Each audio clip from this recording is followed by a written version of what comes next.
नमस्कार दोस्तों।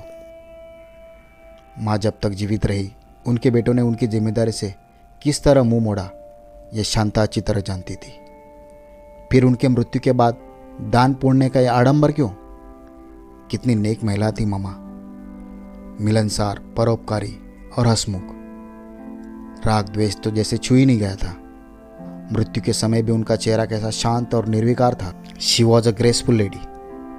सचमुच मामा वॉज ग्रेट। जैसे कायदे और सम्मान से वे जीती थी, उसी कायदे और सम्मान से उनका अंतिम संस्कार भी होना चाहिए। शांता के कान में अपने भाई भाभीयों के ये शब्द हथौड़े जैसे बज रहे थे। जीते जी मामा को कदम कदम पर पीड़ित और अपमानित करने वाले ये सब एकाएक इतनी सहृदय कैसे बन गए कि उनका गुणगान करते नहीं अघा रहे हैं। ड्राइंग रूम के फर्श पर चीर निद्रा में सोई मामा ऐसे लग रही थी जैसे बरसों का थका देने वाला सफ़र तय करके राहत की सांस ली हो उन्होंने। सिरहाने गेहूं के ढेर पर देसी घी का जलता हुआ दीपक रखा था। अगरबत्तियों की भीनी भीनी सुगंध से पूरा कमरा सुवासित था। कुछ ही समय में पूरा घर मेहमानों से भर गया। चाची, ताई, बुआ, मौसी खबर मिलते ही अपने अपने बाल बच्चों के साथ पहुंच गई थी। घर में भीड़ तो थी, पर एक अजब सी खामोशी थी। कहीं बुआ चाची की कान फुसियाँ थी तो कहीं मर्दों का जमावड़ा। बस नहीं थी तो मामा। शांता के विवाह के समय लोगों की आवभगत करती मामा।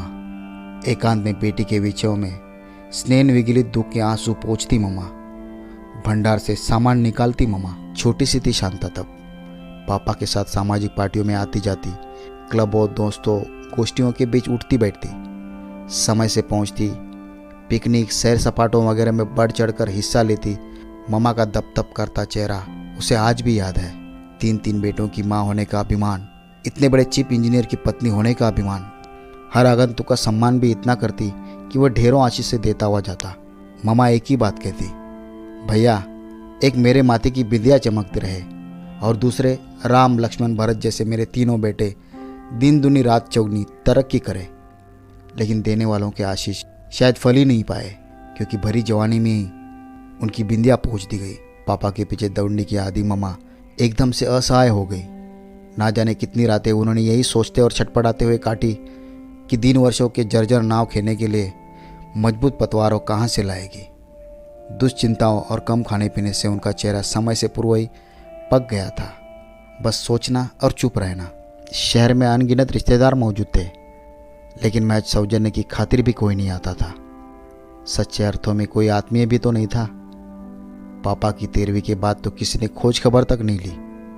बहुत सी काली परछाइयाँ, उदासी के ढेरों वृत्त पूरे घर के कोलू को चलाने में पस्त सांसें। फिर कुछ ही दिनों में उनका दूसरा रूप ही दिखाई देने लगा, जैसे किसी ने उनमें प्राण फूंक दिए हो।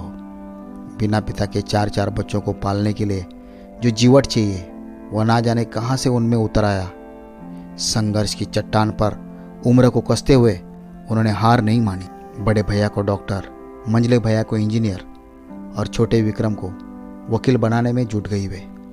शांता के लिए पापा के एक मित्र ने अपने सीए बेटे के लिए हाँ कर दी, तो इससे निवृत्त हो ली थी।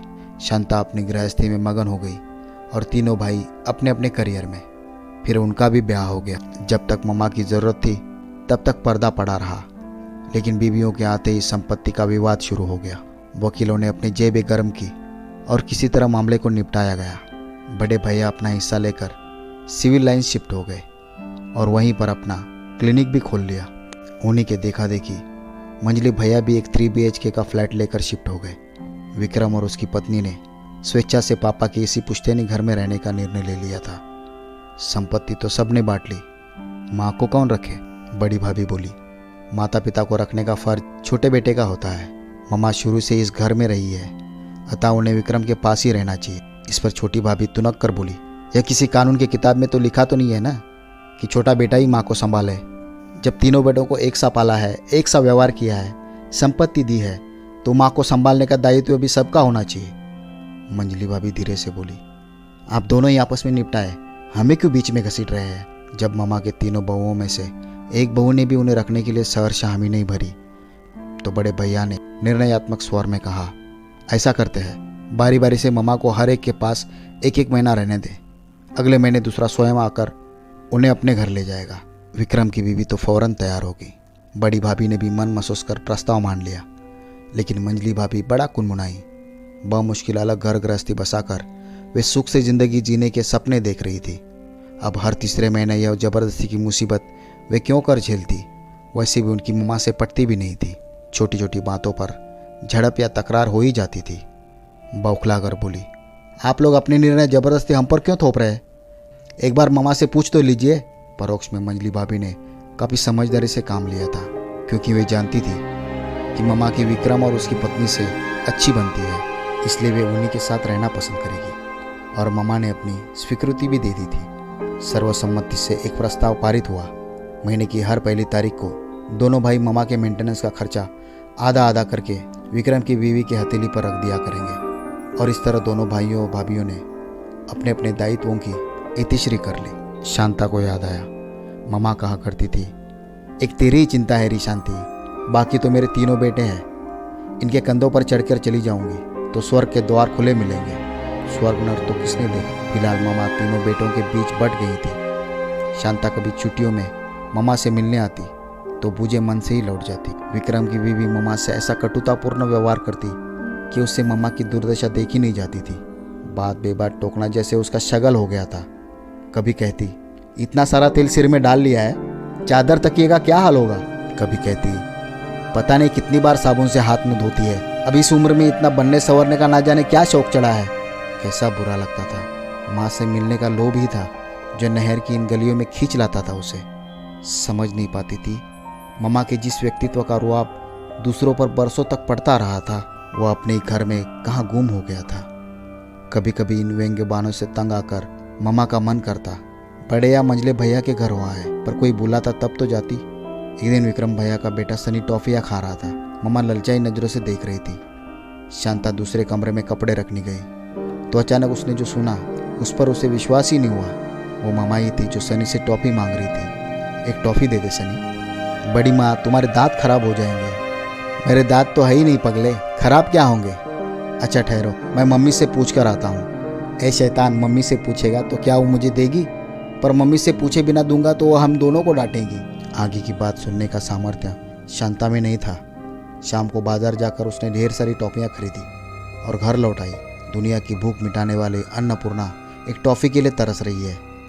मम्मा के पास टॉफ़ियाँ रख कर बोली, बच्चों के लिए लाई हूँ, तुम बांट देना। मम्मा की नज़रें झुक गई।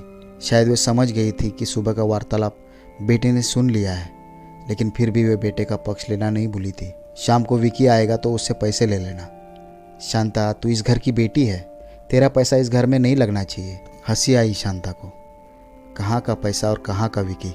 जो विकी तुम्हारे आंचल की छां में पनाह मांगता था, तुम्हारे इर्द गिर्द गलबैया डालकर सोता था, वह ना जाने कहाँ गुम हो गया। अब वह अपनी पत्नी का पति है, 2 बच्चों का पिता है, बड़ा हो गया है तुम्हारा बेटा। शांता क्या जानती नहीं, विकी अब अपनी मामा की छाया से भी दूर भागता है। संवादों का माध्यम तो घर का नौकर कानारामी हो गया है। मामा का खाना तक उसी के हाथ भिजवा दिया जाता है। मामा बेचारी कभी तो अबोध बालक की तरह चुपचाप खा लेती, कभी जीत पर उतर आती। हमें नहीं खानी है बेस्वाद दाल, मरा ना कोई बघार ना कोई छौंक, घास फूस की रोटियां और बिना घी तेल मसाले की सब्जी। हम तो ऐसा स्वादिष्ट भोजन पकाते थे कि खाने वाले उंगलियां चाटते रह जाते थे। ये बीमारियों वाला खाना मेरे गले से तो नहीं उतरता। लेकिन कानाराम मामा की शिकायत सुनने के लिए ठहरता ही कब था। वह भी जानता था भूख से बेहाल माजी वही थाली भी चट कर जाएगी। जब से विक्रम की पत्नी का साम्राज्य इस पूरे घर पर स्थापित हुआ है, मामा चिड़चिड़ी होती जा रही थी। किसी की हर गतिविधि पर अंकुश लगाया जाएगा तो इंसान चिड़चिड़ाएगा ही, और कुछ नहीं तो आंगन में बैठी मामा कई बार बेवजह ही चिल्लाने लगती, बहू ज़्यादा सीटी ना लगाना, तुम्हारे कुकर में दाल लपसी सी बन जाती है। कमरे के अंदर बैठी अकेली मामा अंदाजा लगा लेती अब सब्जी कट रही होगी।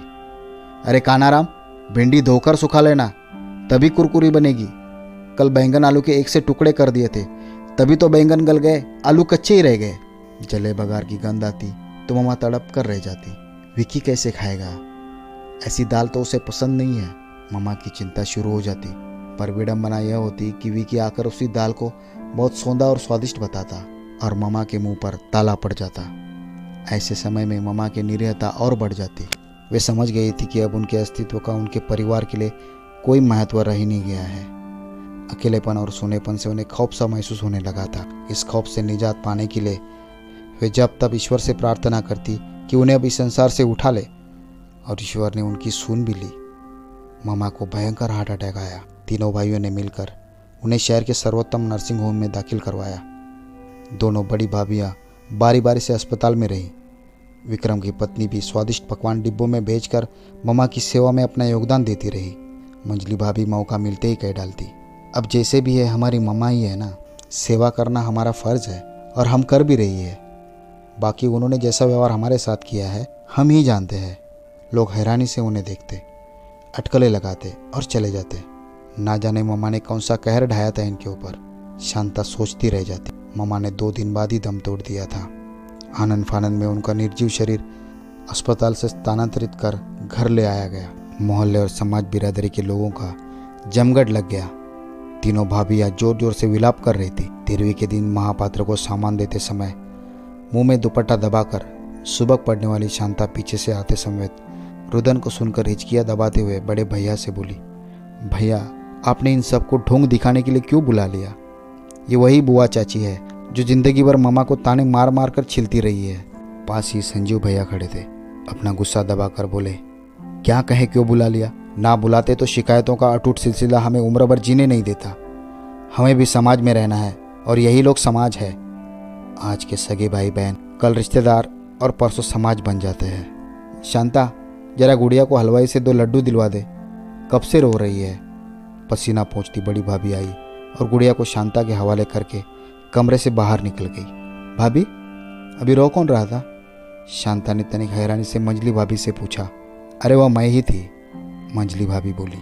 इस मौके पर जब कढ़ाई में पहली पूरी पड़ती है तो रोया जाता है। बड़ी भाभी जरा बाहर निकल गई थी, इसलिए मुझे ही पहली पूरी डालने की रस्म निभानी पड़ी। जीते जी दंगम दंगा, मरे पछाए गंगा। शांता का चेहरा गुस्से से तमतमा गया, लेकिन मम्मा की तीनों बहुएं पल्ले से सिर ढांपती कमरे से बाहर निकल गई थी। कुछ ही देर में उनके औपचारिक रुदन का स्वर वातावरण में फैल गया। कुछ औरतें उनकी पीठ पर हाथ फेरते हुए उन्हें चुप कराने लगी। 13वीं के दिन तीनों भाइयों ने बढ़ चढ़ कर खर्चा किया। तरह तरह की मिठाइयाँ, नमकीन, हलवा, पूरी लोगों को खिलाए गए। पंडितों को मुंह मांगी दक्षिणा दी गई। अनाथालयों में दान दिया गया। जीते जी मम्मा को सम्मान, सेवा, आदर, प्रेम भावना देने वाले ये तीनों भाई भाभियाँ कल शायद अपने अपने दायरे और अपनी अपनी दुनिया में कैद हो जाए। लेकिन तब क्या कहे उस निरीह वृद्धा का जो दुर्भाग्य से उनकी माँ थी। ख्याल नहीं आएगा। दया आ गई शांता को उनकी नासमझी पर। बड़े भैया और मंझले भैया हिसाब कर रहे थे। 200 कंबल भिखारियों को दिए। अनाथ आश्रम 1000 रुपये, ब्राह्मण भोज पर 5000 रुपये लगे, शैया दान पर 9000 रुपये। कुल भैया छोड़ो पैसे का चक्कर, मैं अभी 20,000 का चेक काट देता हूँ, बाकी आप देख लेना। यह विक्रम था, मम्मा का छोटा लाडला बेटा। समाज के सामने इंसानियत और शराफत का मुखौटा चढ़ाए तीनों भाई स्वयं में फूले नहीं समा रहे थे। हंसी आई शांता को। जीते दिए नकौरा, मरे पछाए चौरा। उसकी आंखों के सामने सनी से टॉफी मांगती मम्मा की तस्वीर घूम गई। तो दोस्तों ये थी कहानी मरने के पश्चात आडंबर क्यों। अगर कहानी अच्छी लगी होगी तो वीडियो को लाइक कीजिए और चैनल को ज़रूर सब्सक्राइब कीजिए। धन्यवाद दोस्तों।